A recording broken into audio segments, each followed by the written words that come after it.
Hello,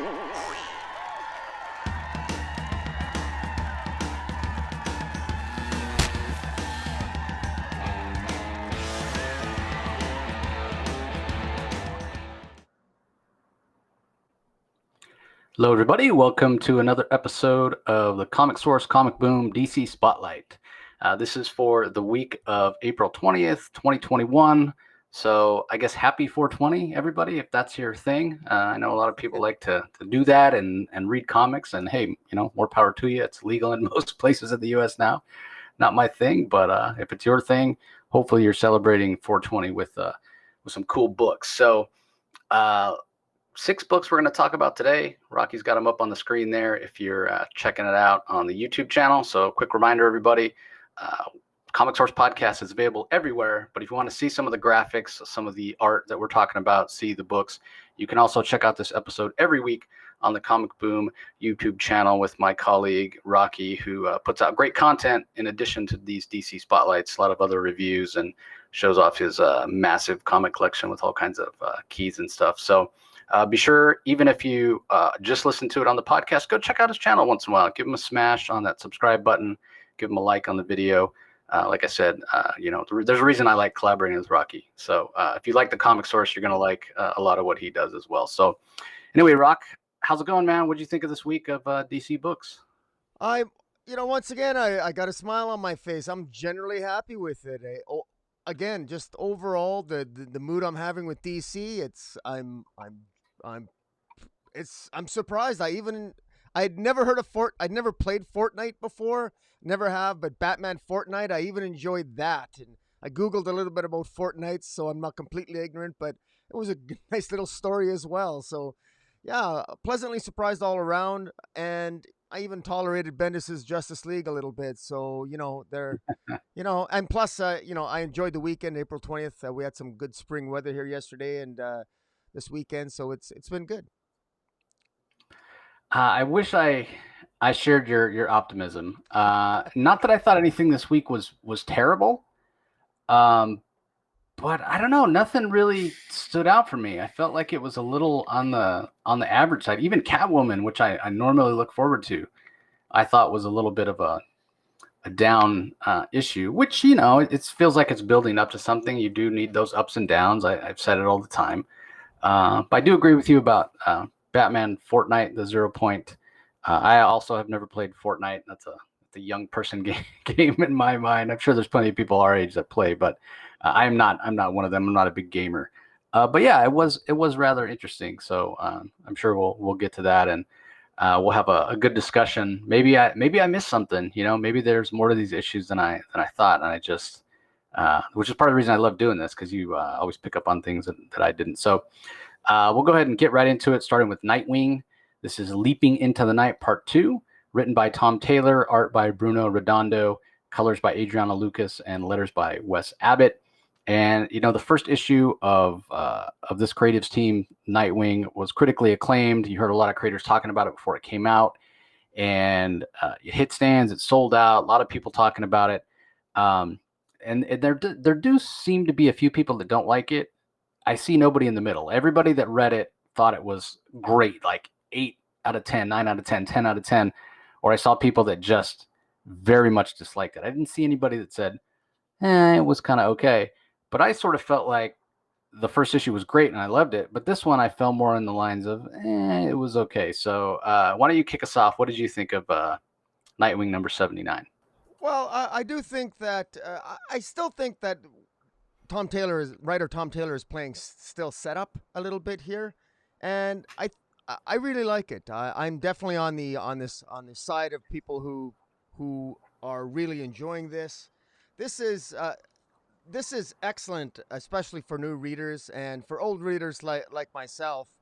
This is just classic Dick Grayson. He's smack dab in the middle of Bloodhaven. He is now, as of the end of last issue. The last issue ended with a beautiful letter that he read, given to him by Barbara Gordon / Oracle. It was a letter from Alfred, who was a billionaire, and Dick Grayson is now a billionaire. So Bruce Wayne might be broke in Gotham, but Dick Grayson is now another billionaire in Bloodhaven, and he takes Barbara out for lunch, and as he takes her out for lunch, they have pizza at Marv and George's Pizza Place, which is a nice tribute to I'm assuming Marv Wolfman and George Perez. And so there's some Easter eggs in this issue that I really liked. I thought it was very well done. And Dick, while Dick and Barbara are there, he's thinking about what he wants to do with all this money, and he ends up giving a gentleman by the name of Elliot and a gentleman by the name of Martin and his son Elliot ask him for some spare change, and he decides to not only buy them a pizza instead of just giving them spare change, but buying the whole neighborhood pretty much a pizza. And when he's doing that, I mean, he ends up getting pickpocketed by these kids, and you you can really see that there's two things that stand out. What Dick Grayson says here, he says that I think are going to form the basis for Tom Taylor's thinking. One of the first things he said is that I've always thought that Batman could have done more as Bruce Wayne, is what he said. And that really stands out. And I think that's true. Dick Grayson is a guy who's always thought more with it. Nightwing has been more Dick Grayson. He thinks more with his heart than probably Batman does. And he wants to build for Bloodhaven a safety net. He wants the people of Bloodhaven to feel safe. Now, of course, we got Blockbuster, who's the head of the mafia, and we got two crime families. There's the Boss Marino, there's the Marino crime family, and there's also the Zuko crime family. Melinda Zuko is expected to become the mayor of Bloodhaven, and I believe it was her crime boss was killed by Blockbuster at the end of the last issue. And so we got machinations happening in the crime families of Bloodhaven, and meanwhile there's some drama in this issue where these kids end up pickpocketing, of course, the wrong person, end up pickpocketing one of Boss Marino's men, and there's a real tragic thing that happens. There's a new villain, Speculator alert. I think it's the first appearance of a new villain who, I don't know what the villain's name is, but I'm guessing it might be Heartless, because he has a tendency to take your heart and suck your heart out of your body with a gun. So Speculator alert, and just the art here is beautiful. Redundo's art is fantastic. Bruno Redundo, Adriano Lucas on the colors. I got to tell you, I have a new appreciation for pink with the blue. Wow. I mean, I never thought I would be into pink, but there's something about the blues and the pink and the way that just bounces off the cover there. It's just really, really good. Very, very impressive. Scenes are great. The layouts, the angles, you get the history of Dick Grayson in between all of this, and it's just really well put together. I just don't know how people cannot enjoy this. This is easygoing right now. It's still set up. There's not a huge amount of excitement yet, but this is only the end of the second issue. We got great character work, beautiful art, and I'm definitely in this. I have a feeling this first arc is going to make one hell of a trade. Yeah, I don't disagree with you about the art. This issue has a lot of big not just splash pages, but double page spreads, a lot of sort of montages with, double exposures and whatnot. And it works really, really well. The line work, the character acting, the emotion that Redondo puts in his face, it all works very, very well. We know Adriano Lucas is an incredible color artist. He's one of my favorite. He's in my top 3 for sure. I've talked over and over about his incredible work on Freedom Fighters that he did over Eddie Barrows. And, Eddie Barrows is one of my favorite Nightwing artists ever. Bruno Redondo is quickly, getting to that level. But I did say that, I did feel it was sort of average. And that goes to something else you said, where this feels like we're still in the setup phase. So I would agree with that. And it doesn't mean it's bad, but I didn't come away from this feeling like I'd seen something new and fresh necessarily.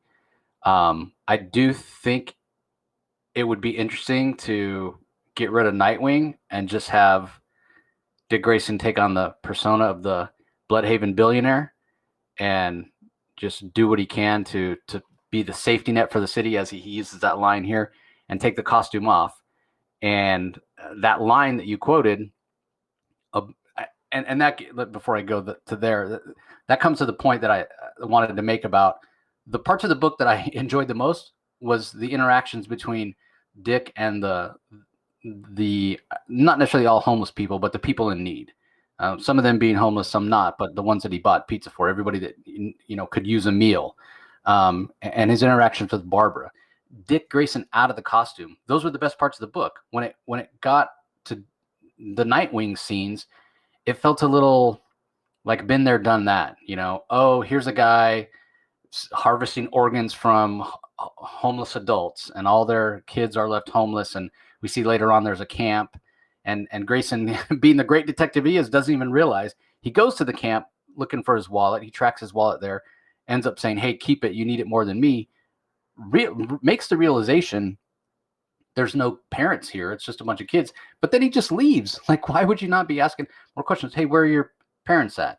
We know he's going to get to that point, right? And he's going to be on the trail of this heartless killer or whoever he is. But it just feels like I've seen that story before, right? Homeless being taken advantage of, being experimented on, being mutated, having their organs stolen, whatever. It didn't feel new to me. So that, I feel like, is kind of where I was let down with the issue. But getting back to this idea of this Bloodhaven billionaire and the line that you quoted there, where he's talking to Barbara. So this is that old argument that people make on the internet, especially on Twitter. Bruce Wayne could do so much more with his money if he wasn't obsessed with being Batman and he started all these social programs and blah, blah, blah, blah, blah, right? It's an old, tired argument. I want to remind everybody that Bruce Wayne is a fictional character and he can't help anybody with fake money. But because there are people out there who've already read this over this last weekend, like ourselves, where we get these preview copies, somebody and I might even have been in a preview page, somebody put that panel up on Twitter. The panel that said, let me get there exactly. The panel that said, "I've always thought Batman could have done more as Bruce Wayne." And Barbara responds, "I'm sure that's an insight he would take well." And Bruce responds, "Oh yeah, Bruce loves personal criticism." And somebody from a certain Twitter account, I'm not going to name them, said, "Oh brother," and it started this whole thing about people arguing with that same old argument. And then somebody actually tagged Tom Tylor in it and said, "Hey, you started a war because of this panel. Help." And I like what Tom had to say. He said, "Well, context is important. You only shared a single panel and you ignored the story. And, I realize this is internet content, and context and intent will never get in the way of a good piece of outrage." And it is true. Dick himself even says, I'm doing the same thing. I'm in a costume. He hasn't had money until now, but I'm in the costume. I'm doing the same sort of thing. And it feels like Dick, the whole point of that exchange is that Dick is going to try a different way. But I want to finish reading what Tom has to say because I think it's really important. He goes on to say, "Dick has historically put himself out there more in his civilian identity. Bruce has disguised his true self from the public more. Bruce Wayne has still done many incredible charitable things for people, and as Batman, he's one of the greatest heroes. And this isn't the age-old internet argument about Bruce Wayne doing more with his money. This is two people who know him well, discussing how Batman has sacrificed a lot, playing Bruce Wayne as a character, knowing he's done so to protect the people he loves, but knowing the real Bruce Wayne. Is it any wonder his son would like the people to see him as he does?" So, he's saying, wouldn't it be great if the world knew Bruce Wayne was Batman and knew all the sacrifices and how noble he really is, instead of this sort of playboy persona, I think is what Taylor's trying to say. He goes on to say, "Does it really shock people that Dick Grayson would like to see Bruce Wayne lead as well as Batman? This is nothing new. This is something Alfred always wanted too. And our series, Nightwing, has some big decisions to make that go beyond the mask. This is the start of that story. I'll end by saying it's okay. Batman doesn't need anyone to defend him. He's Batman, Nightwing's sidekick." So I think it's important as people read this issue to keep that in mind. This isn't that age-old argument of, hey, you have money, you can solve the social ills of the world. And the argument that then comes on the heels of that, Batman just beats down on poor people. And he's some sort of racist or fascist or whatever. I don't want to go there. I don't want to. That's not what this is about. I feel like it's exactly what Tom is saying. He's the writer. He knows what he's trying to say. And what he's trying to say is Bruce could have done more out of the costume as much as he's done in the costume. And that seems to be the path that Dick wants to take here, right? He's got all this money that Alfred's given him. He wants to do just as much outside the costume, whether it's social programs or helping those that need it with a meal or whatever it might be. He wants to do more outside the costume, just like he does inside the costume. And it's a good point that Taylor makes, that Dick rather has always been more true to who he is, willing to show his true self outside the costume. Whereas we all agree, we've talked about it on other podcasts discussing the way people look at Batman. Batman is who Bruce Wayne really is. And the Bruce Wayne persona, that's the mask. That's the mask that he wears. Yeah, and you can Batman's argue back more and the forth. darkness. He's always just more. Batman's just more dark, and Dick Grayson is just more light. He's just it fits his character. I mean, what you read was perfect. I 100% agree with Tom Tylor. He completely understands Dick Grayson, and this is exactly something that Dick Grayson would do. And let's be clear here: even if Dick Grayson is wrong, even if his method is wrong and Batman's is better, who cares? This is Dick Grayson's choice. This is his destiny. This is his path, and that's what I like about it. And it feels different, demonstrably different than Batman, which is exactly what we want. You know, we're tired of all these Batman analogs. How is Nightwing different than Batman? Now that he is basically a de facto Bruce Wayne, you got to distinguish him from Bruce Wayne, because now he's the billionaire in another city. How is he going to be different? You know, I mean, so it's very interesting that Taylor's taken that approach. Yeah, well, it goes back to my point of what I liked about the issue and what I didn't. This is the stuff that I liked. Dick out of the costume, right? Where Nightwing was in the costume, it felt a little predictable, felt a little derivative. Like I've read that story before. So if Dick takes those billions and turns around and starts creating the Nightwing mobile and the Nightwing copter and the Nightwing boat and whatever, and a bunch of gadgets, and builds bases all around the city, to your point, Rocky, how's that any different than Batman? I have read that story. I'd much rather see him do things like turn Dick Grayson into the Bloodhaven billionaire and fight things in a different way, fight things, with his face, as a social movement. And that's more interesting. It's worth pointing out too that Barbara Gordon's in this issue. It was Barbara Gordon. It really wasn't Oracle. Even though she is Oracle, she never dressed up like Batgirl, and she's not going to. And so moving forward with Barbara Gordon, she's embracing being just a citizen herself, doing what she can as Barbara Gordon / Oracle. And this might be very much more of a human-based or non-costume sort of story. Of course, there's going to be costume vigilantes in it, and Dick Grayson certainly is going to be Nightwing, but it's clear that what's going to ground this series are those character moments that we got early on here between Barbara and and Dick Grayson, and sometimes even involving a puppy, a quadruped. And and there's a lot of deep emotional moments in this issue as well, and tragic moments. I mean, a child loses his father in quite an egregious manner in this issue. So this really has everything from humor to compassion to kindness to terror and murder, all in this second issue. And so, I mean, this feels like a build-up that I'm enjoying. Yeah, I'm just hoping that in subsequent issues we get a little bit more, like he can bring those two sides together. Because it, like I said, it did feel a bit. It just wasn't as interesting to me once he put the costume on. I will also say I would love to see Bruce come to Dick for a loan. Hey, bud, can you spare like 10 million? yeah, you cheap bastard. Yeah, exactly. All right, well, let's move on. Next book we're going to talk about is Justice League number 60, written by Brian Michael Bendis. Art is by David Marquez. Colors by Tamara Bonvillain. Letters by Josh Reed.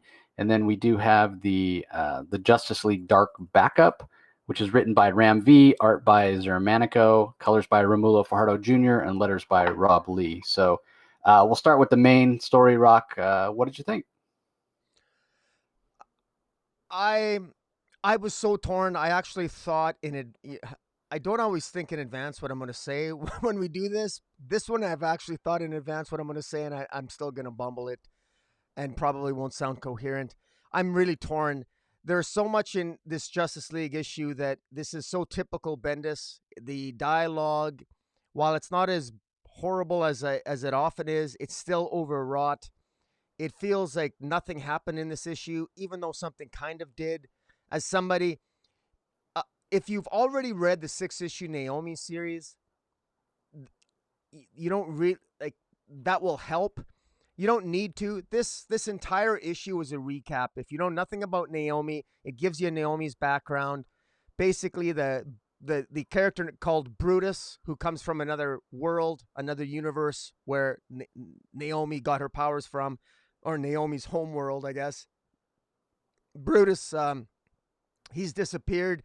Apparently, he attacked Themyscira, and Hippolyta knocked him back into his world, and she ended up there for a while until she was knocked back into ours. And Batman reads the energy signature. Black Adam has tracked down Naomi, and Superman follows Black Adam. There's an altercation. Superman then, you could tell from last issue, Superman thought something was different about Black Adam, and he wants to join. He asks Black Adam to join the Justice League. There's all kinds of dialogue and attempts at humor. I would say Bendis is getting a little bit better at those exchanges, but it's still overwrought. There's too much dialogue. The art here is so beautiful. I hate when we got beautiful art, and kudos to the artist David Marquez, right? David Marquez, yep. Yeah, yep. he's great job. And I don't like when it's covered up with unnecessary dialogue. Having said that, again, I really feel this issue it felt like going from point A to point B. I compare this to the second issue of Nightwing. This is the second issue of this.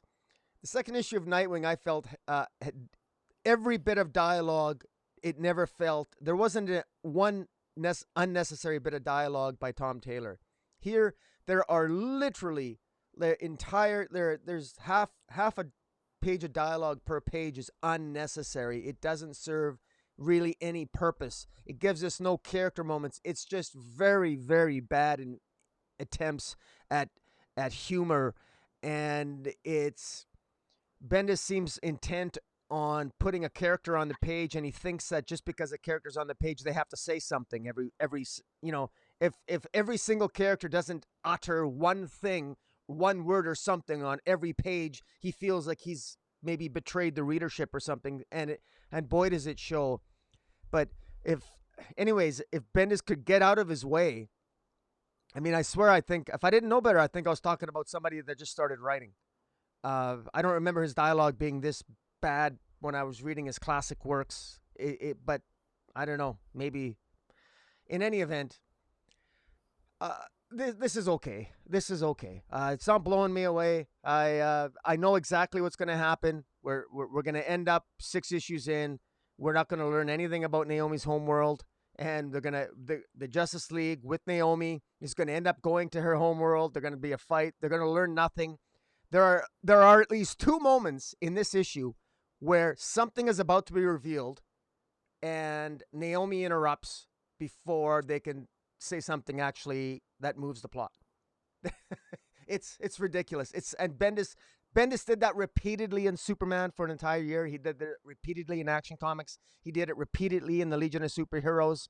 He did it repeatedly in Young Justice, where just when you think you're getting a moment of revelation of what's going on, somebody interrupts with useless dialogue, a vain attempt at humor. Huh? Hello? What? Hey, how you doing? Hey, what? It's almost like that. It's that old 90s Friends dialogue, and it's frustrating as hell to me. And again, there's a story here to be told, and I think Bendis is hell bent on dragging this out.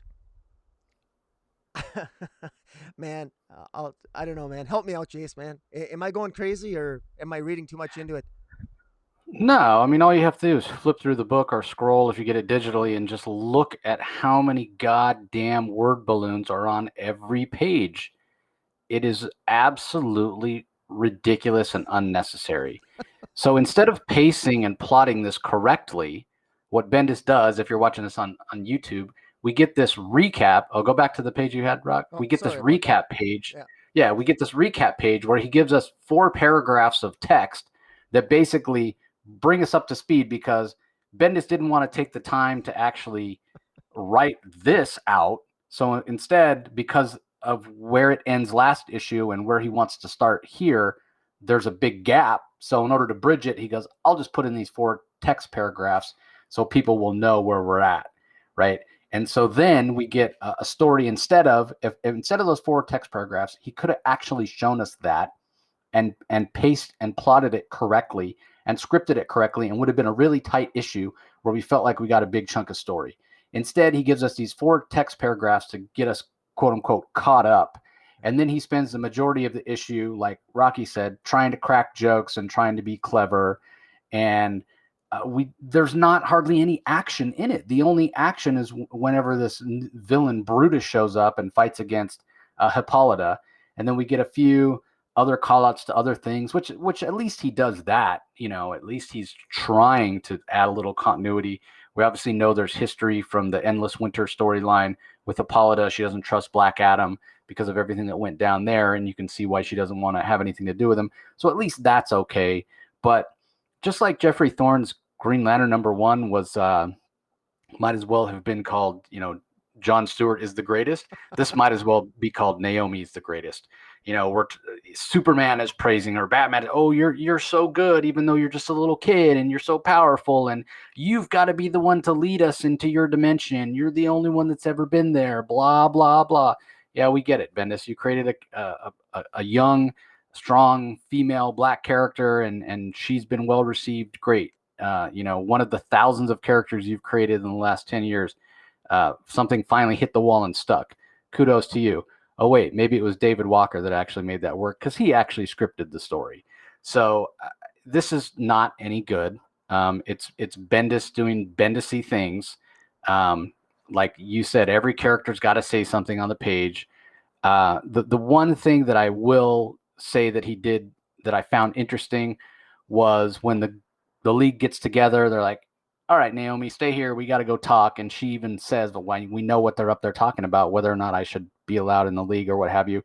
I thought it was interesting the point, how political he made Superman. Like Superman, I don't want to say he was manipulating everybody else, but he kind of was, in the way that he says things. And even the other members of the league kind of mention that. They're like, well, he's Superman. And when he uses that voice, how do you really argue with him? And so adding that in, showing the characterization that even the other members of the Justice League are sort of intimidated by him because he's Superman, and you want to trust him and you want to trust his opinion.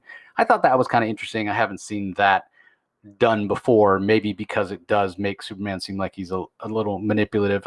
I don't think it does, because Superman is he's not saying anything to get somebody to go along with him that he doesn't believe. He's being persuasive, but everything he says he believes in 100%. So I did think that was okay. But other than that, most of the issue is, it's forgettable. I feel like this whole arc will be forgettable. Bendis can no longer correctly pace a comic or script a comic. And I don't know. I've never been a fan of him.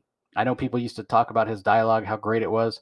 But maybe it's what Rocky said, it's that 90s kind of Friends idea. And we've moved past that now, Yeah. Show us in the art. Don't tell us.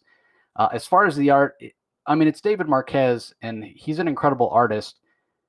I don't know that he's the right artist for Justice League, though, and I'll tell you why. So when he was doing Ultimate Spider-Man with Bendis, I thought he was perfect. Ultimate Spider-Man, when it was Peter Parker, and especially when it was the Miles Morales version, it's a very human story in that way. You're talking about characters that their flaws are inherent and they're on display, and it's the fact that they're heroic despite those flaws and overcoming the obstacles they have in their life that makes them who they are, right? That's just sort of baked into Marvel properties, as it were. Yeah. This is different. This is DC. This is Justice League. This is sort of the big seven, right? And I know that it's not necessarily the big seven here because we don't have Green Lantern and Aquaman or Martian Manhunter or those kind of guys. It's, Green Arrow and Black Canary. But my point still stands. These are the big heroes of the DC universe, the gods, if you will, of the DC universe. And so an art style that brings out the human side of that, I don't know that it's the best choice. I'm not saying the art is bad at all. The art is gorgeous. It's beautiful. and maybe Bendis is trying to tell a more human style story for this sort of story that he's telling, But I would say, as much as the Jorge Jimenez art got really frenetic on the Scott Snyder run of Justice League, it did have that bombastic, over the top feel where you felt it was big stakes and there was big events going on. This art is not that. This art is very kind of emotional, and I would almost use the word kind of soft, and that's not to say that his line work isn't good or the art's not clean, but it just has a softer, more gentle feel, just a more emotional, humanistic feel. And I don't know if that's going to end up working for the story or not. So ultimately, this is average. It showcases the faults of Bendis's work most recently, or maybe they've always been there and people are finally just, man, we're tired of the, like, to use your phrase, Rocky, overwrought dialogue and really poor pacing is what it comes down to. Don't give me 4 paragraphs to get me caught up. Just show me that in the story and don't waste so much real estate on the page trying to crack jokes. But I will give one compliment to him. For fans of Naomi, absolutely pick this up. Oh yeah, If you're fans yeah, of Naomi, you will love this. It centers on Naomi. And if you're not a fan of Naomi, you probably don't want to pick it up. But like, honestly, Naomi is the star of this show. I was a little surprised that Batman, everyone in the Justice League thinks it's a great idea to invite this completely inexperienced girl with them to another universe to battle. Not just invite, she's supposed to lead them. Yeah, you go first. Like, really? But so this does feel forced. That part of the narrative feels forced, but I get it. This is sort of like, they want to promote Naomi, and hey, she's got a TV show coming out apparently, and they got plans for her. So I got to say, if you come into this story blind, not knowing anything else, these first 2 issues, you're going to be okay. Bendis might be slow going. Bendis does its overwrought dialogue, and you're kind of spoon fed things. But this is not terrible. This isn't, this is something that, if you enjoyed the 6 issues of Naomi, you're going to enjoy this. Yeah, I think. But Yeah, I would agree. I'd much rather, if you want to tell this story about Naomi, just put it in another volume of Naomi. yeah. Give me a true Justice League book, but I'm not Murray Javins. I'm not making those decisions. So, as far as the backup, I don't really have much to say. It's well paced, it's well scripted, it's Ram V. The art by Xermanico is done really, really well. I liked the exchange between Batman and Demon, where Batman, basically the Demon is coming to the Justice League going, hey, remember that Future State story where I was told about how Merlin's going to come back and ruin the world? We got to stop that. And Batman's basically saying, okay, he's a magic user, or not even Batman, the whole Justice League are saying, well, that's a magic problem. So you magic people, John Constantine, Zatanna, Detective Chimp, and Etrigan, you go and solve that problem. And we think Zatanna should be the leader. And Zatanna's like, I shouldn't be the leader. I don't know how to do that. Diana led us last time. Well, Diana's not here, Zatanna. We think you're the woman for the job. And when the Demon comes up to Batman after, Batman basically says, hey, look out for Zatanna. Don't hurt her. I'll come for you. And the Demon's like, you do realize I'm a demon from hell, right? And Batman says, yeah, and I'm fucking Batman, basically. So I thought that was a cool moment. But not much happened here. But this is the problem with putting this Justice League Dark story as a backup in Justice League. We're going to get really small chunks. So there's going to be issues where not that much. I mean, how much can happen in 8 pages? I wish that we were getting a Justice League Dark book, to be honest, or just give us a Justice League book. Don't even call it Justice League Dark, but with the Justice League Dark characters. Yeah. Take the story that Bendis is telling in Justice League, call that book Naomi, and just give us a Justice League book that's the Justice League Dark story. Yeah, I found it funny right off the bat with the Demon Etrigan there. He's talking to they're sitting at the table, and of course the Demon's he's obviously told him the story about the sorry, I'm getting some backlog here, but anyways, he's obviously telling them the story about probably, I'm assuming, Future State, because he must, because the Demon remembers it, and we know it's a potential threat. Merlin Merlin, the sorcerer, is a threat. And Green Arrow makes the joke that his Merlin, his archenemy Merlin, is probably more dangerous because he thinks it's a joke, because obviously they don't really appreciate just how deadly the magic, how deadly and how powerful the magician Merlin actually is. One interesting little tidbit here. Uh, I was actually impressed how much there was in actually 8 pages, but it was just in the fine print. There's a bookstore owner that Merlin approaches, and Merlin requests all the writings of a Jorge Luis Borges, and I guess this Jorge Luis Borges is a real world writer, and he has something called a Borgian conundrum. And the conundrum is, does the writer write the story, or does the story write him? And Merlin in the story takes the book of this author and makes the book come to life. And so I think that's a play on the Borgian conundrum that he's making, that, who writes the story? Does the story write does the story write the writer, or does the writer write the story? And I think thematically, and I think that's one of the underpinnings of the story, and where Merlin's power might lie. I think that the reference by Ram V to that Arthur, I think that's intentional. He's done that, by the way. He did that in Swamp Thing, and he does that in his writings from time to time. And I believe he even made a reference in Catwoman to another book. In any event, Rory Regan, the Ragman, ends up showing up, the mystic vigilante, and he's the one where each patch in his suit contains the soul of an evildoer. And it just so happens Rory Regan happens to help out at this bookstore, page by page, where Merlin entered to obtain these books. And obviously the bookstore owner, unfortunately, was killed by these creatures that Merlin released. But clearly Merlin is moving toward his end game that we know will happen in Future State. And of course, hopefully the Demon Etrigan will be able to prevent that future from happening, which is what Dr. Fate told him was possible at the end of Future State. So overall, for 8 pages, I personally was impressed. I thought there was a lot of information here that I think potentially might bear fruit as the story progresses. Yeah, possible. I do think Justice League Dark, we did have Wonder Woman, like I mentioned. We did have Swamp Thing. Obviously, Alec Holland is dead. And we have a different Swamp Thing now. Whether or not he'll show up in these pages, who knows? I mean, Ram V's writing both. It's entirely possible. Obviously, Wonder Woman is off doing her own thing in Valhalla, so she's not here. Ragman could join the team. Possible. Man-Bat's no longer on the team.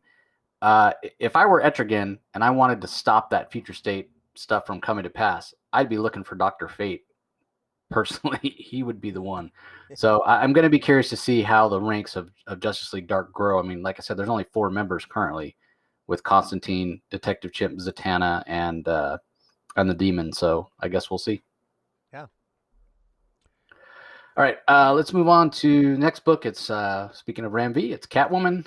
Good Intentions is the title of issue number 30. Ram V is the writer, Fernando Blanco artist, Jordi Belair on colors, Tom Napolitano on letters. Like I said, this was a sort of a down issue for me. Catwoman is normally a book I really look forward to.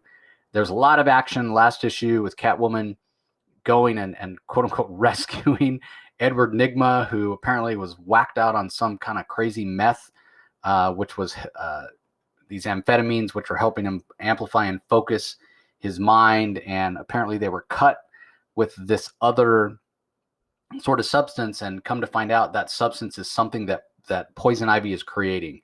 And it's causing these drugs to be more addictive or more potent or something like that. So yeah. We know Poison Ivy has been captured and is being used by this criminal cabal. So it's up to Selena Kyle to go and rescue her, and that's what she's trying to do after she, I won't say tortures Nygma, but interrogates him very intensely, I'll say. Yeah. And then, of course, we have the killer that the Penguin hired, Father Valley, who's a very enigmatic and apparently very dangerous character, the way Ram V writes him. He takes out quite a few of the Penguin's men pretty simply. And he tells the Penguins, because Valley shot Nigma last issue, Penguin's like, hey, I didn't hire you to shoot my colleagues, to shoot my fellow criminals. You're supposed to be taking out Catwoman. And he's toying with, like, he's had chances to shoot her before. He hasn't.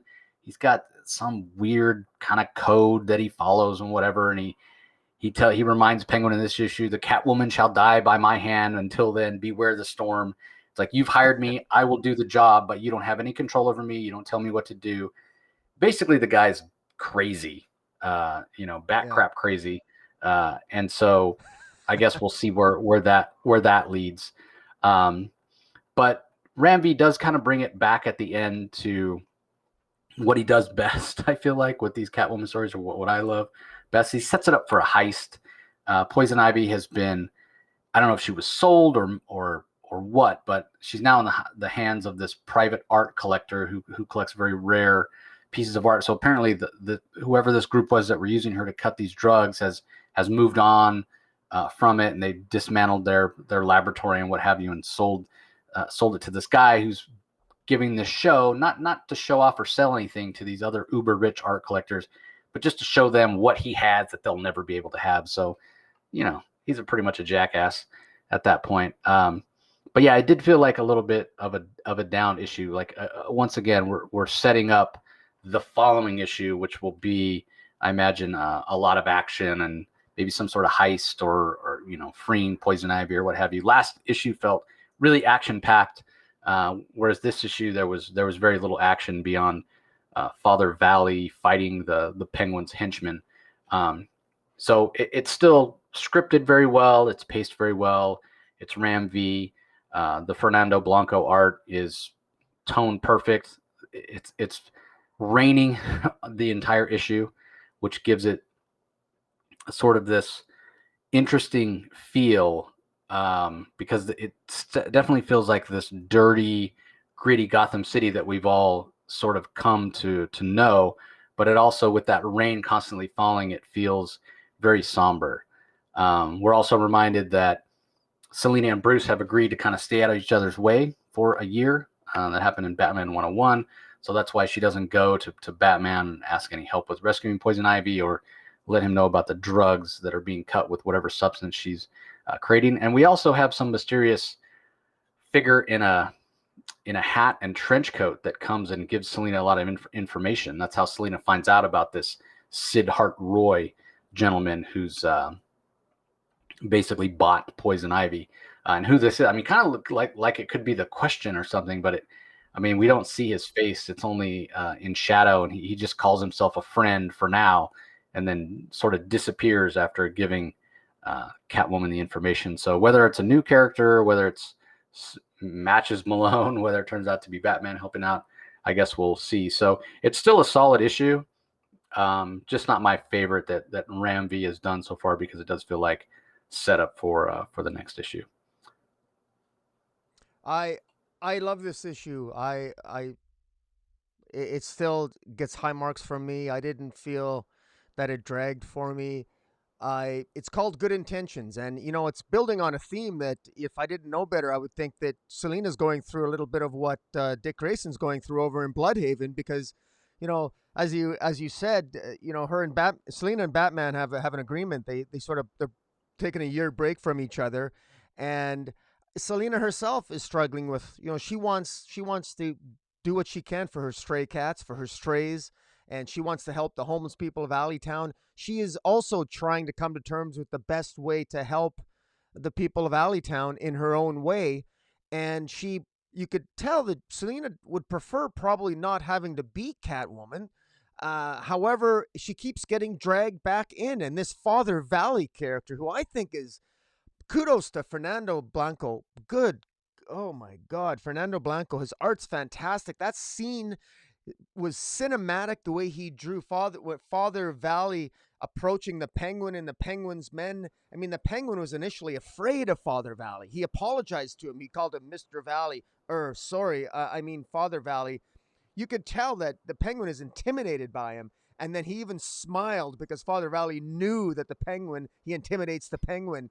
and then the Penguin, retaliated, and all his men pull their guns on him, and that fight scene. I mean, it was beautifully laid out by Fernando Blanco. Just absolutely, it's beautifully illustrated, very well done, and it's moments like that. And kudos to Jody Belair on the colors. I thought it really played out very, very well. Um, and then so then we get scenes at the beginning with Selina with the Riddler and basically quasi torturing him. So we got those character moments. You can tell she doesn't like Batman's rogues gallery. She hates dealing with them. I mean, Ram V understands that, unlike Tom King, who's having Selina arguably hinting that Selina slept with the Joker over in Batman Catwoman. Ram V knows. No, Selina doesn't like Batman's rogues gallery. She hates the Riddler. It shows, but she's not a cruel person. She'll save Edward Nygma's life, and of course that's exactly what she did. But she wants to protect the people of Alleytown. And when she heard about, the only reason she said she saved Edward Nygma's life, although I think she's exaggerating, is because he did mention Poison Ivy. And if Ivy is hurt, of course, Selina, of course, used to be along with Harley Quinn, member of the Gotham City Sirens. And so she wants to make sure, she wants to protect Ivy. She wants, if Poison Ivy, if something in Ivy's body is being extracted as the cutting agent for these amphetamines that is causing all this dread for the people of Alleytown, she's going to get to the bottom of it. And of course, that leads her to the gala, the mystery man telling her about Sidhand Roy. And it wouldn't be Catwoman without her Selina attending a banquet and looking absolutely gorgeous. And again, the art, Fernando Blanco, good Lord, he can draw a beautiful woman, sexy as hell. I'm in for the ride here. This was just I love this. I've been loving this Fernando Blanco's art and Ramby right from Future State on, right till now. To me, it's been a straight line of enjoyment for me. Kudos. Yeah, it's not bad by any stretch, but it to me, yeah, it did just feel like a little bit of setup. But you need those issues. I've said it all the time. Everything can't be dialed up to 11 all the time, because then there's no contrast of story. So yeah. All right, let's move on to The Flash, number 769, Blink of an Eye, chapter 2, written by Jeremy Adams. We have Brandon Pederson and David Lafuente as artists. Last issue, it was Brandon Pederson and Marco Santucci. So I don't know. Pederson can't handle an issue on his own. He always has to have help. I'm not really sure what's going on there. Mike Attea and Luis Guerrero, again, same two colors from last issue, and then Steve Wands on letters. A lot of what do they call her? The Gold Beetle here. So what do you think, Rob? What's that? What did you think? Give us your thoughts. This issue, it's entitled Blink of an Eye. And we hit the ground running. Something is happening with the Speed Force. The Speed Force is apparently trying to heal itself, and it's using Wally West in an attempt to heal itself. And it appears that Wally West seems to be jumping, his consciousness seems to be jumping from body to body, ostensibly into different members who might have a connection to the Speed Force. And the fear is that Wally might just be, he's a ghost now, that they need to find Wally West's body. Like, where's his body? Because his consciousness is transferred into the 31st century, into the mind of Impulse, Bart Allen. And of course, he has an adventure there with Gold Beetle.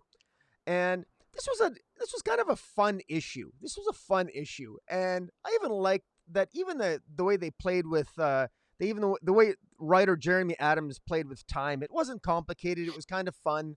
Wally's in the future with trapped in Impulse's body, and he can communicate with Barry Allen and Green Arrow and Mr. Terrific. Figure out a way to communicate with him in the future, because every time Wally West seals, they use the idea of think of a leaking hose. Every time Wally West fixes something in the past or in the future, he covers the seal up, and then some aspects of the Speed Force are restored. And so Barry Allen and other speedsters are slowly getting their speed back every time Wally heals a portion of the Speed Force at different aspects in time. And that's what he's sort of going to be trying to do in the future as Impulse. And but he needs a device in order to do it. And I like the little play.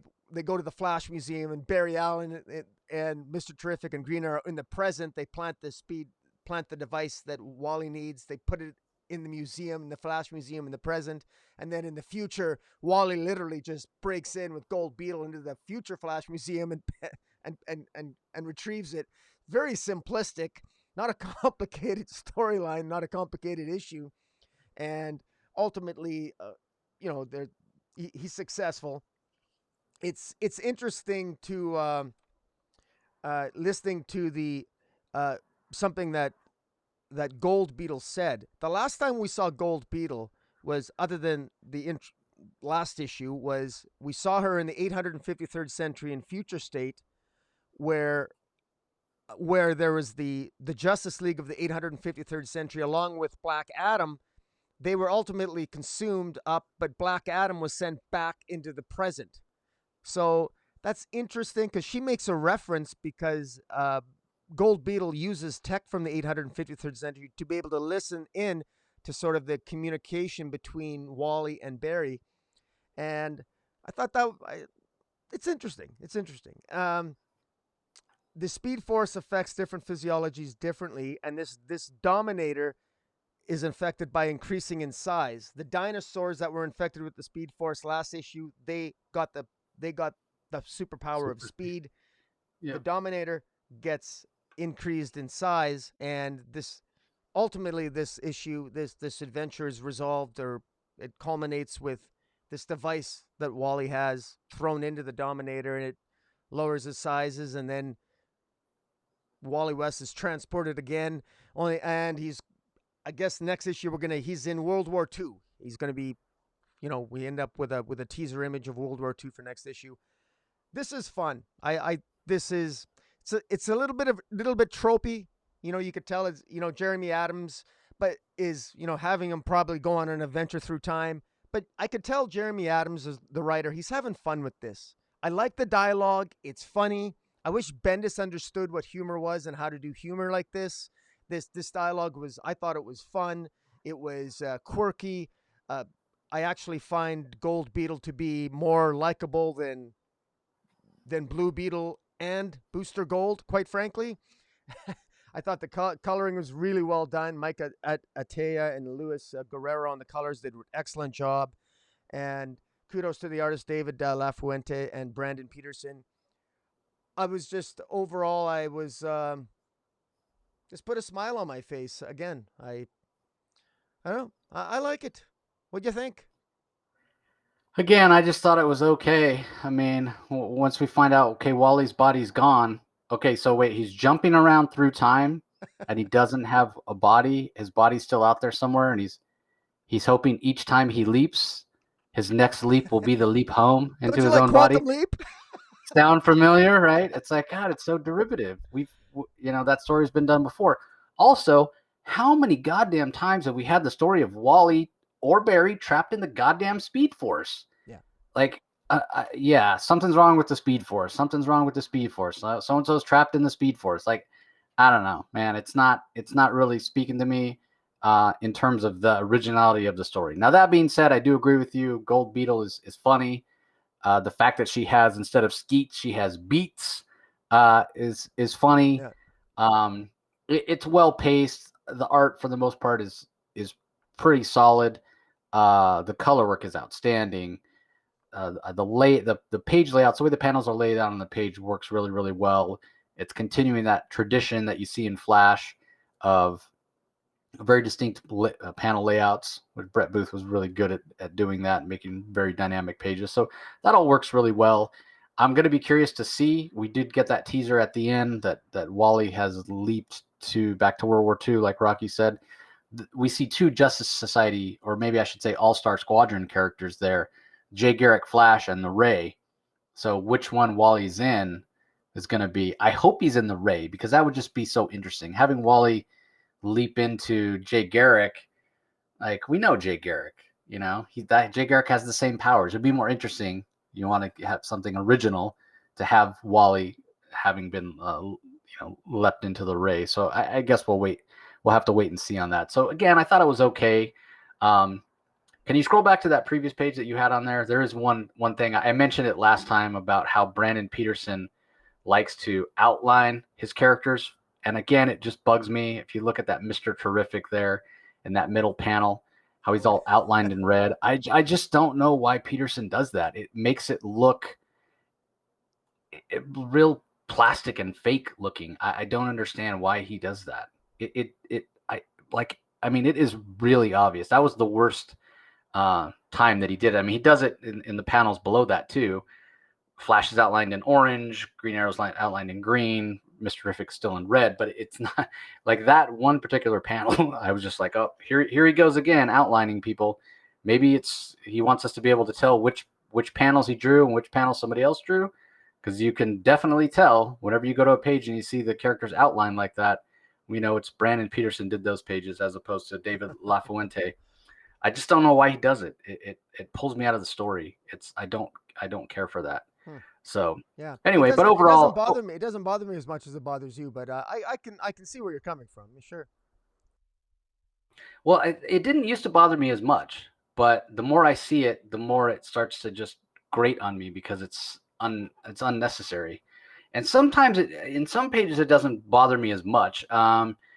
If you go back to where they're in the speed lab, Barry and I guess it's Mr. Terrific, and they're in sort of their civilian identities. When they're outlined there, I don't know.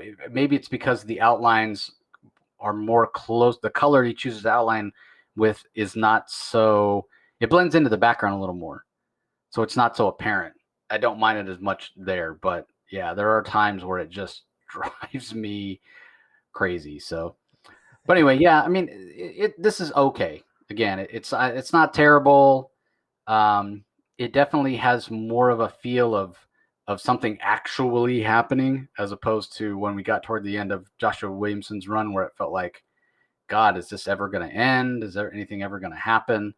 So it is more kind of action packed. And, even if we are getting a story that's a little bit derivative, at least we're getting something. Something's happening, Wally's moving around through time and what have you. And obviously we all know it's leading up to Wally being back to being the Flash, and Barry Allen will move off to be part of Justice Incarnate and what have you. So the one last thing I'll say is I thought the variant cover was terrible. The look on Flash's face, I just thought that was real bad. So anyway, let's move on unless you had anything else to add. Yeah, no, it's all good. All right, Superman Red and Blue #2. So this is the 6-issue anthology of Superman with a bunch of different characters or creators rather getting to tell their Superman stories.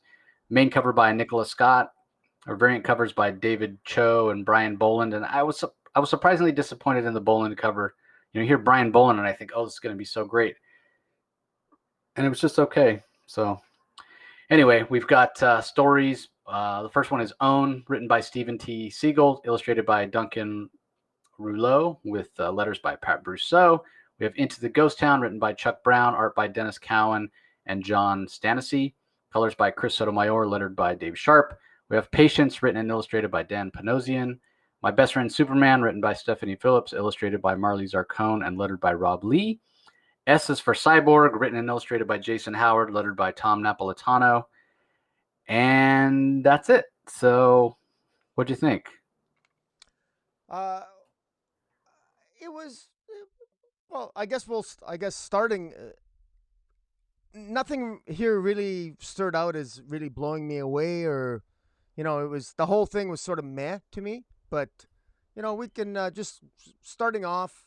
Their first story was Own by writer Steven Seagle, or Siegel, and this is just a Martha Kent story where she's talking to a bunch of, it's kind of boring actually. It's just mom talking to other moms, and they're talking about their boy. They're talking about their kids, and the one mother, the one lady was just trying to imply that, because you don't have your own kid, that you it's not the same.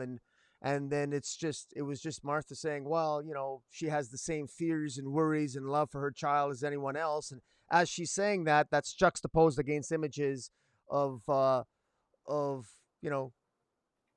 young Clark and old Clark and just growing up. And I thought, it was nice. I mean, Duncan Rouleau, I thought the artistic style was different. I thought it was nice. It was nice enough. It was good enough. But it was just meh. Nothing. Like I say, I mean, it's not.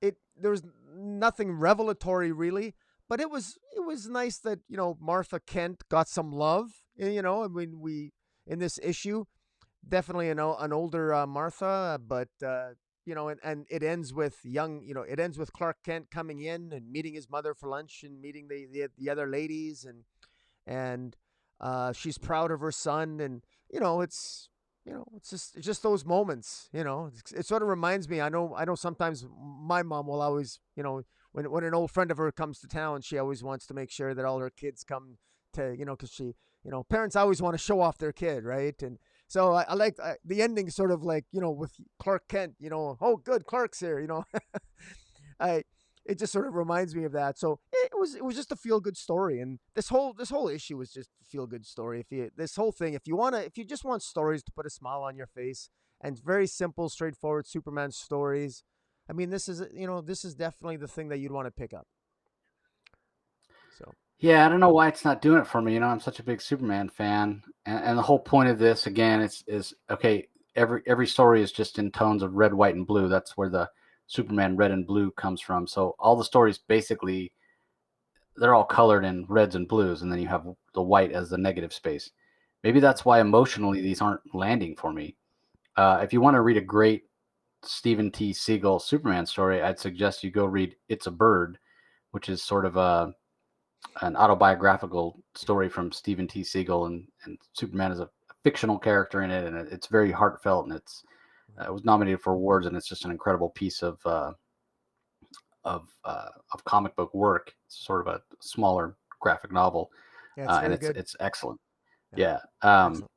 but this didn't really land for me. I mean, I get the point, right? Like, yeah, they're these old biddies, I'll call them, are giving Martha Kent a bet. Oh, you don't understand because he's not really your own. And to her point at the end that she makes, like you said, Rocky, Superman belongs to all of us. Obviously, when she's talking to her two friends, they don't realize that everything has a double meaning, right? Because she Yeah. knows he's Superman, they don't. So that's sort of the secret to the story. And Superman does really belong to all of us, and that's what we're reminded of. But yeah, I did sort of feel like it didn't quite land, and I have a feeling it's the colors that aren't working for me. So anyway, the next story is a Val-zod story. The most interesting thing about it is how there's this almost werewolf-like looking version of Crypto. He's much more anthropomorphic. Yeah, I He's know. or maybe he's just a regular dog that looks more wolf-like that's in this suit of Yeah. armor that has arms I've and never legs. seen that before. I collected the entire Earth 2 series and Earth 2 Society, and I don't remember I don't remember Crypto being in any issue. If if he was, I must have had a brain fart for a long time. It's news Yeah, to I me. don't think he. Yeah, I don't think he was either. And I've never seen Crypto's word balloons shaped in the shape of a dog bone, which I actually really thought was cool. You Yeah, definitely know whenever it's Crypto talking because yeah, that's the dog bone. Uh, and we have Prometheus, who's sort of a classic Justice League villain. I think it was Grant Morrison that created him. And seeing Val-zod go against him is kind of cool because you're sort of mixing continuities. Um, but at the end of the day, this just felt really choppy, and it ends, and it's just like, okay, it's over. So I don't know. I didn't really get it. I don't know. And the ghost zone where Prometheus is living, and I didn't think the Dennis Cowan art was as clean as I'm used to seeing from Cowan. But again, I feel like the colors are not doing him any favors here. It's making it sort of muddy. So I don't know. This one again, it was just okay. The best thing about it is the dog bone shaped word balloons. Yeah, I agree. Actually, it's kind of sad that the biggest thing that stands out about this is the dog, is Crypto, because that was the most jarring. And I agree with you 100% on the kudos for mentioning the word balloon shaped like a dog bone. That's actually quite humorous. And that really hit. It's I guess what I'm thinking is Val-zod's got a lot of very positive press lately, and of course there might be a black Superman, and he's got a lot of press in the spec market. And I think right now I think it's kind of unfortunate if we're gonna have. I think the color palette that you talk about, obviously the red and blue. I don't think it's. I think it would have been better if this story would have been told maybe just in standard color or what have you, and maybe a little bit more flushed out on the narrative. Because like you, I wasn't entirely sure what the like even the name of the story itself, Ghost Zone. I'm not even sure exactly what that's about, but it was a little bit surprising to me. But in any event, uh, uh, yeah. So it's kind of yeah, man. This is probably my least favorite, to be honest. Other than the fact, but having Crypto in there was kind of cool. But beyond that, it was very meh to me. I really don't have Yeah, much to my add to it. And the art was, I thought the art was kind of mediocre myself too. But uh, I know I almost feel bad saying that when it's Dennis Cowan. The guy's a legend, but it was definitely my least favorite as well. Next one is all done by Dan Panosian. What do you think about that one? oh, the Dan Panosian one. Okay, that's Cyborg. No, it's the one right after Ghost Zone with Lex Luthor and the package, Oh, the red kryptonite. oh, okay. Well, I don't have a thumbnail for that one. I can try to. Let me see here. Patience. The patience one. I didn't mind. It's interesting that Lex Luthor. I like the lesson that Lex Luthor learned in the story, and that is basically that uh, basically his the lesson that Lex Luthor learns is patience. Is exactly what the title is called. That Superman always has patience, and Superman always successful because he takes his time. He does what needs to be done. Whereas Lex Luthor is always the the writer did a really good job of. Sorry, I have to.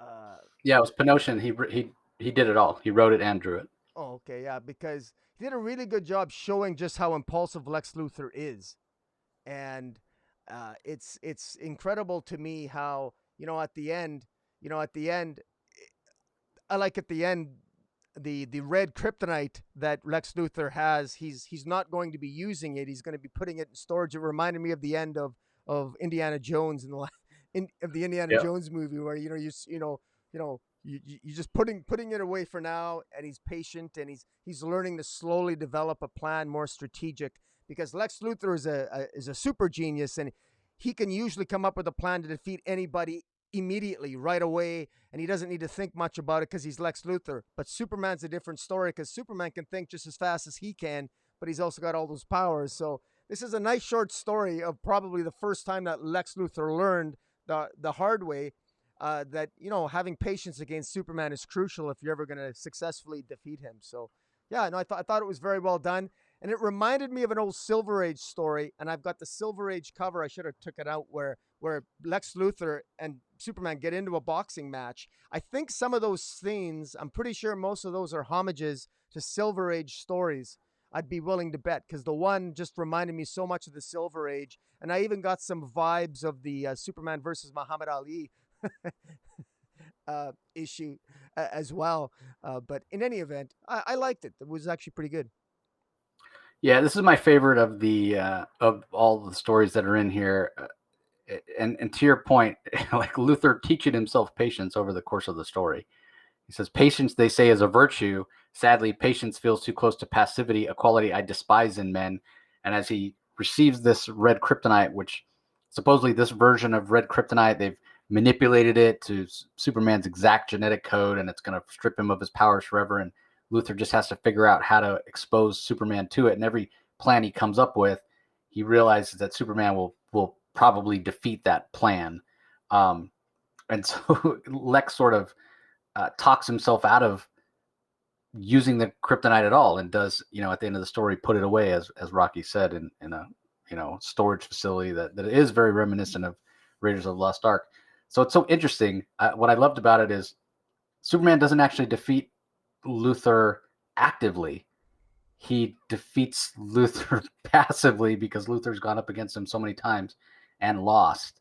And it just mirrored what Luthor said. He had, even though he despises patience because it's too close to passivity, he's thinking in such a way that allows Superman to defeat him passively, but in the end he learns patience. So I thought it was really, really well done. Great work by Dan Panosian. I thought the art was great. Of course, he put boxing in there. Dan Panosian's a fan of boxing. I think his dad was a boxer, and so that I thought that was great to put that in there as well. And yeah, it's just really well done. The art is nice and visceral and very reminiscent of Panosian style. So yeah, I really like this one.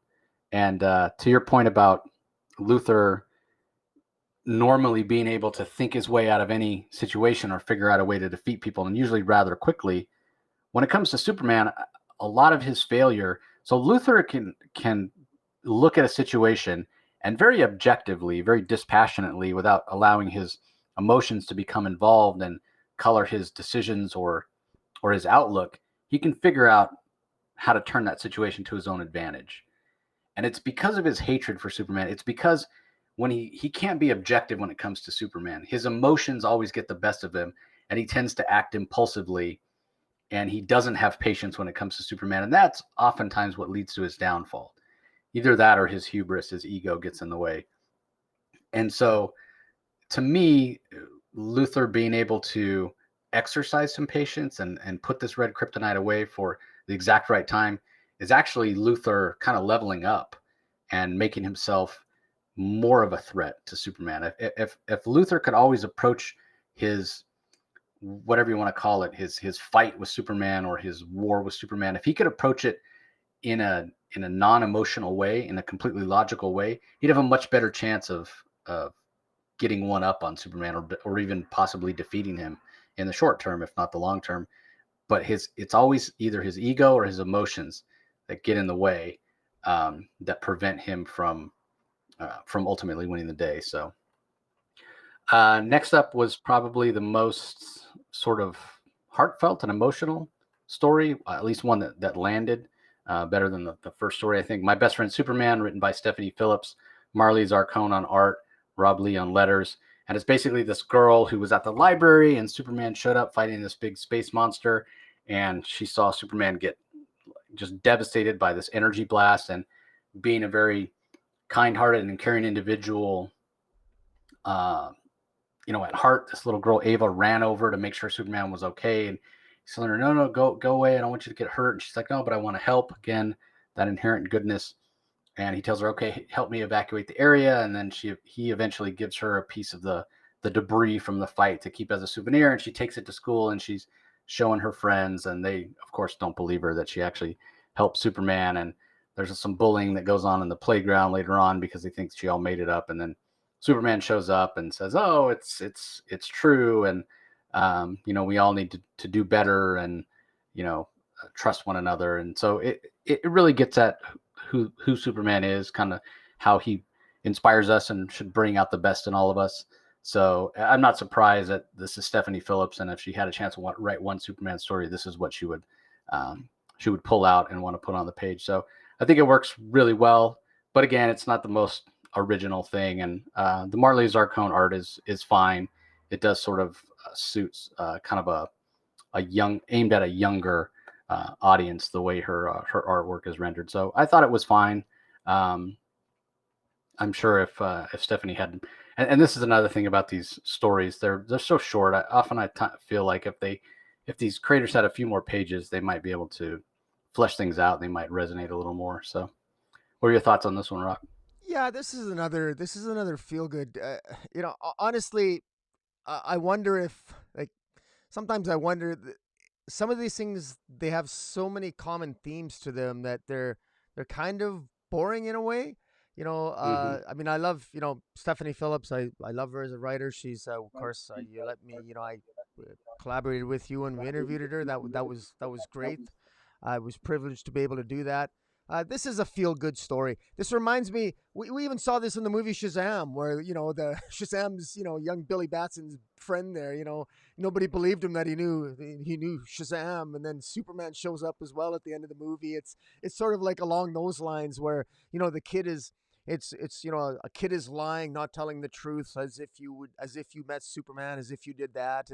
And then of course Superman comes in the end and redeems her and everything else, and and now suddenly she's the hero of the class. And it's definitely one of those classic feel good stories, and it works. And the work, again, the art's great, the dialogue's good, and it's just you know I guess for older guys like us, maybe we just want a little bit more action and stuff like that. But as I said, I mean, it's I don't think it's possible to read that story and not have a little bit of a smirk or a smile on your face. So it's all good. Yeah. What about the last story? S is for Cyborg. I enjoyed this one. Jason Howard does the art and story on it, and Tom Napolitano does the lettering. I This one was uh, very much, it was action packed, and uh, I I have to say the art is very Jason Howard's art. I actually quite like it. It's very kinetic. It's very kinetic. Uh, uh, it just feels like he's really good at the. I think visually, I enjoyed this the most because I really enjoyed the action sequences. Jason Howard's really good at drawing them, and I was quite impressed. Uh, yeah, I mean, again, in terms of the story itself, well, you know, it's I guess the lesson this, Lex Luthor learned the story of patience. Cyborg learns the lesson here of be very careful what you wish for your enemy, because sometimes an enemy will call your bluff, and Superman calls Cyborg's bluff because Cyborg is going to unleash his monster on him. And uh, he's Superman. He gives Superman a choice. You either got to save your friend, or you got to stop me from unleashing this monster. And of course Superman chooses to save the citizen, and of course that leaves Cyborg to deal with the to deal with the beast. So uh, in any event, it was another lesson. I mean, I think that's a common theme that we're going to be seeing more and more in some of these, where we're gonna have the stories like the Stephanie Phillips story, where it's sort of like a feel good story, and then we're going to get these short stories where we deal with villains learning the hard way, that learning a lesson on what doesn't work on Superman. And again, I it was fun. This was artistically, this was my favorite. Jason Howard, this was my favorite. Yeah, I thought this one was really done well. Also, it certainly showcased because Superman's actually in this story as as opposed to the Dan Panosian story. It showed Superman's ability to win a fight with something other than his strength. He really outsmarts Hank Henshaw, Cyborg Superman, despite the fact that Cyborg Superman's supposed to be some ultra genius, and Superman sort of figures out the weakness. What if I remove this janitor and myself from the vicinity? Then the only thing to feed on is going to be you. The monster is going to be going after you. Your own creation is going to turn on you. So I thought that was interesting for Howard to sort of showcase that Superman doesn't always have to win with brawn. So I liked that aspect of the story. The other thing that you touched on that I thought that worked really well is the artwork. It is a stylized sort of uh, style, I guess, or visual narrative visual style that Jason Howard uses. But here's the thing about his style, which tends to be a little exaggerated. The anatomy is not 100% correct or what have you, but it really works. And the reason it works so well in the story is this is the one art style that I feel like works with this limited palette more so than any of the others. Some of the others work better than others. I think the Ghost Zone didn't work at all with the limited palette. Some of the others work to a varying degree with a limited palette. This one is the one story where I look at it and I think I wouldn't want to see this with full colors. I want this story should be with this limited palette. That's how it should be. It shouldn't be using a full color palette.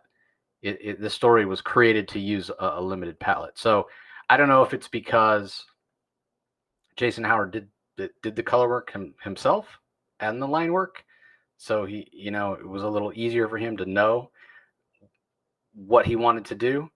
But I thought that the art was spectacular and worked really, really well with the limited palette. So from that perspective, it was the most successful. So I guess we'll have to wait and see what the next issue of Superman Red and Blue brings. But I'm wondering how successful it's going to be. And then because of the limited palette, and then when it doesn't succeed, doesn't have great sales numbers, all the Batman fans are going to come out and say, "Oh, see, it's Batman. He's the best. Superman doesn't sell."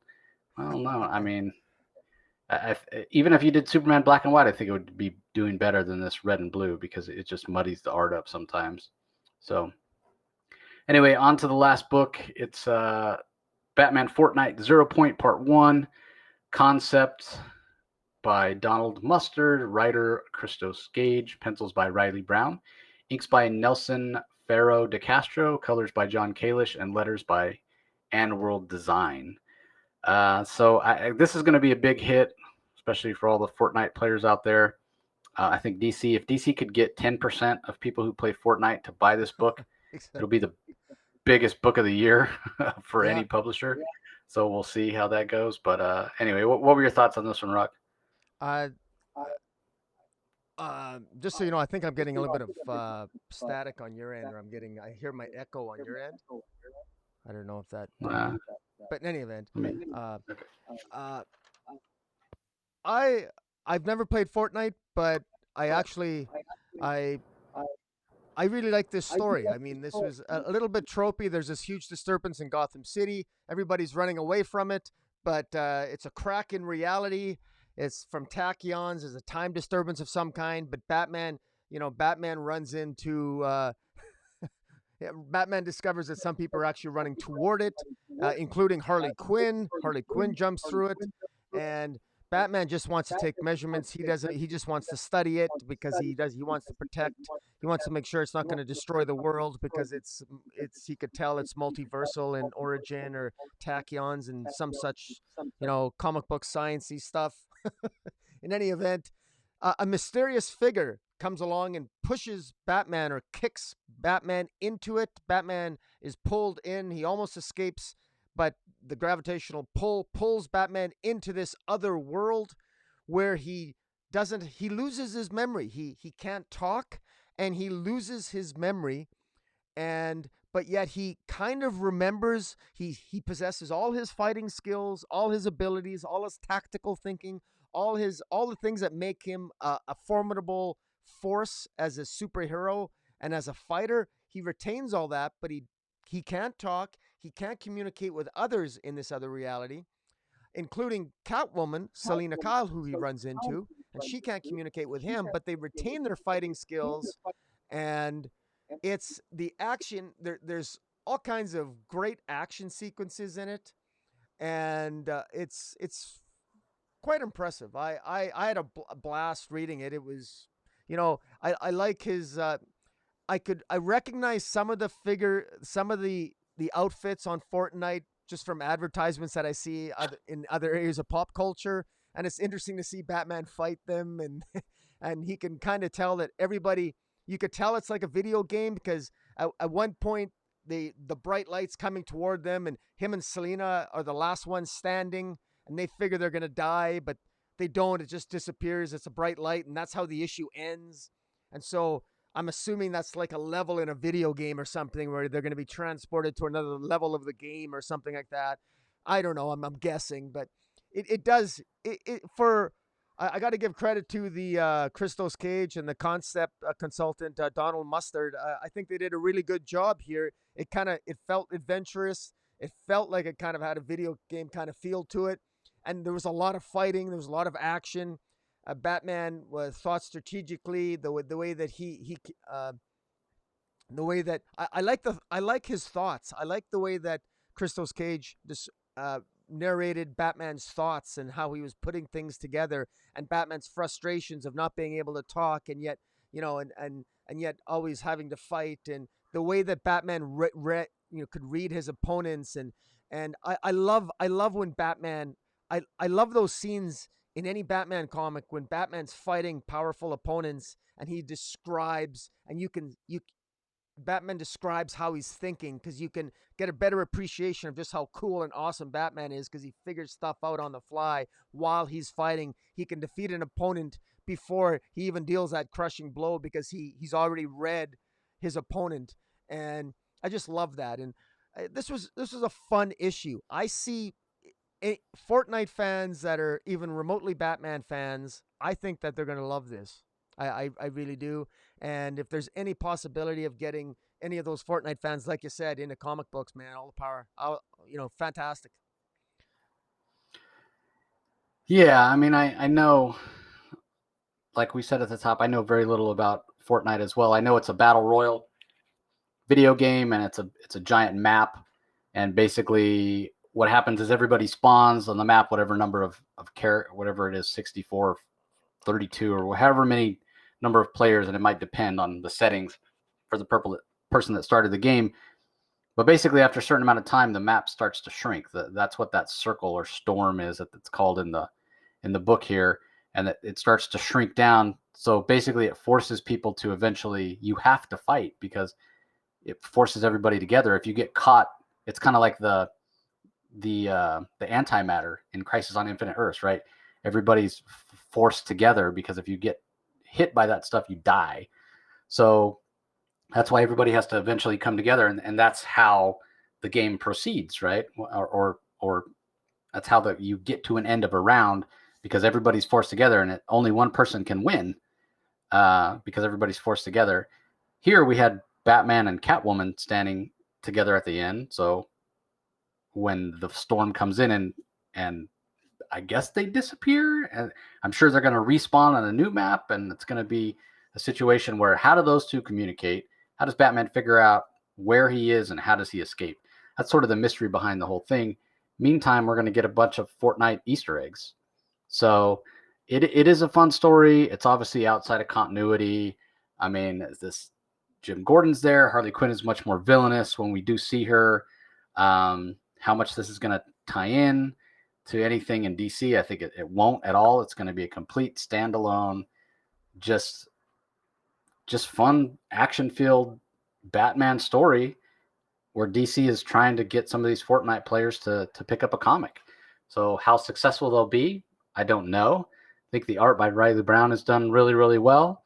I think it's paced well by Christos Gage, and obviously he's working with Donald Mustard, who probably has a lot to do with the video game storyline. So I expect this to be successful. I don't think it's groundbreaking or anything like that, but it is fun. I enjoyed it more than I expected to, because again, I don't have any real context or frame of reference for Fortnite, having never played at all. My nephews play, and that's how I kind of know a little bit about it. My son's told me about it, and obviously, if you are alive in the world, you probably know people that play.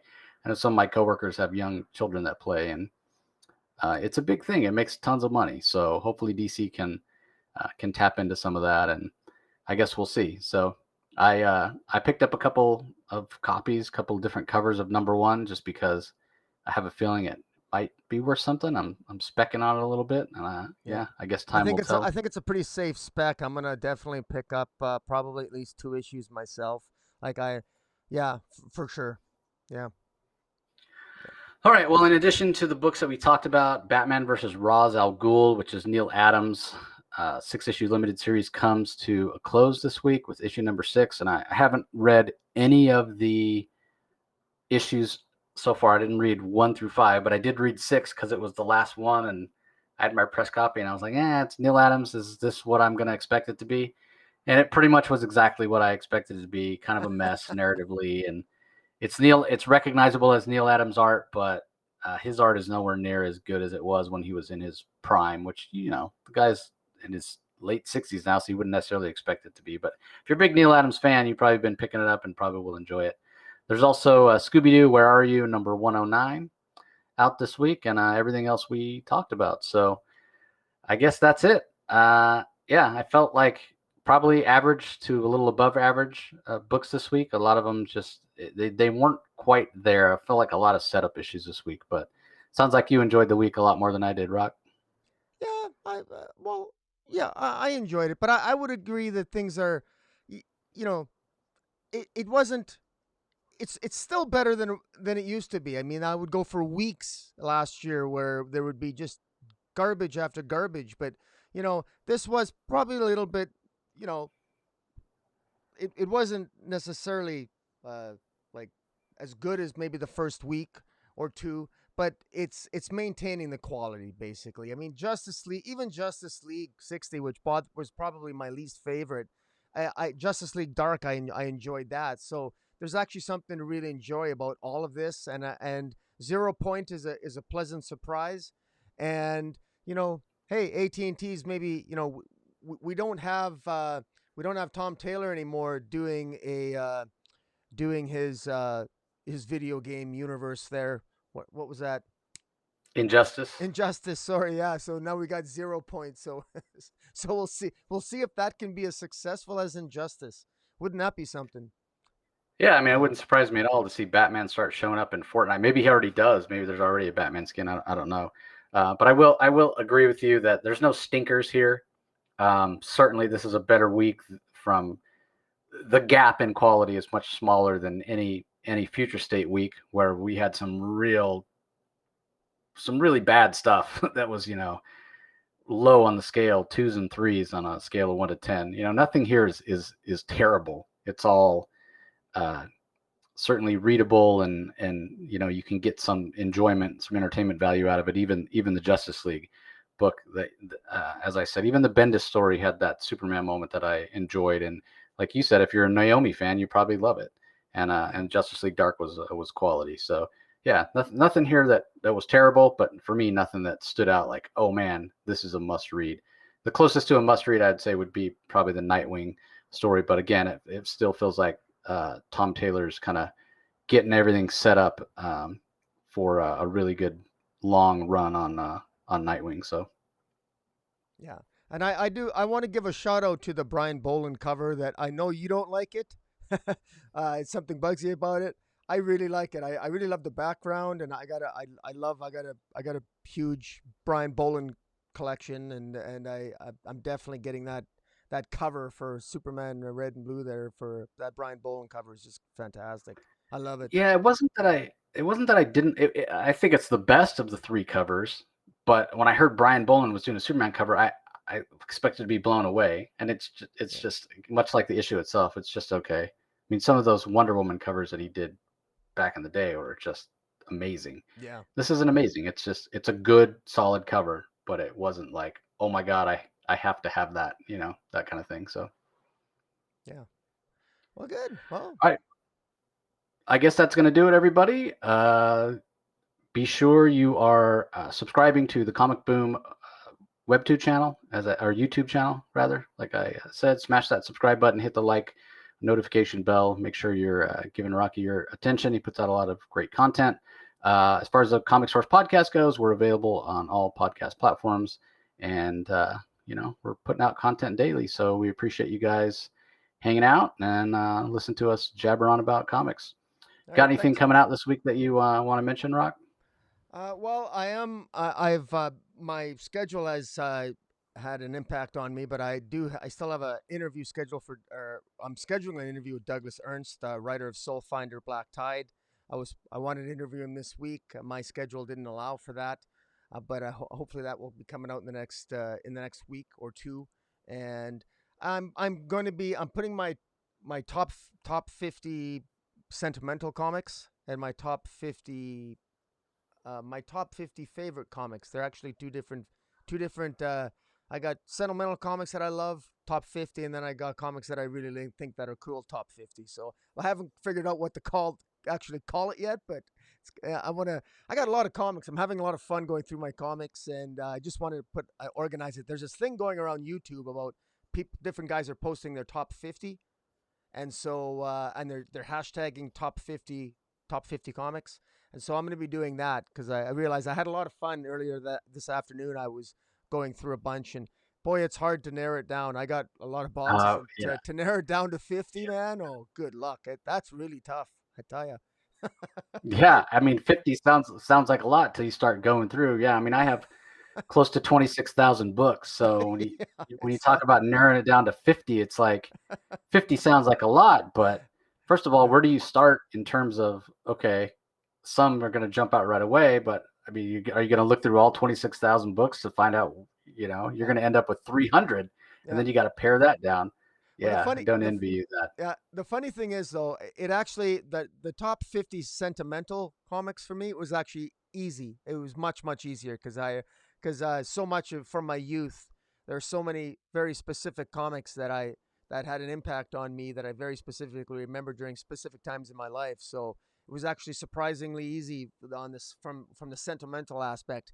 From the value aspect, I mean, the values now are so crazy, and I don't even know which. That's impossible. So that's why it's easier for me just to have fun with the sentimentality of my comics and what I remember collecting and a story behind when I bought this comic and stuff like that. And I mean, Yeah, no, I get it. I still think it would be hard for me to narrow it down to 50. I mean, oh my God, yeah, that would be really hard. I'd probably end up having to do a top 100, or I'd have 50. Here's my 50, but here's my 50 honorable mentions. yeah, exactly. But yeah, Well, as far as the comic source goes this week, we've got a couple of Kickstarter spotlights that I want to mention that'll be coming out tomorrow. One is called Gray, which is sort of a modern reimagining of the picture of Dorian Gray that we're going to be talking about. And then also from Matthew Groom with editing by Kyle Higgins, and maybe possibly set in the same universe as Radiant Black. There's a Kickstarter going on right now for a project called Inferno Girl Red, which is already fully funded. We'll be talking about that tomorrow as well. So be sure you tune in for those. And I think that's going to do it, everybody. We want to thank you for listening as always, and we will talk to you next time. see you later.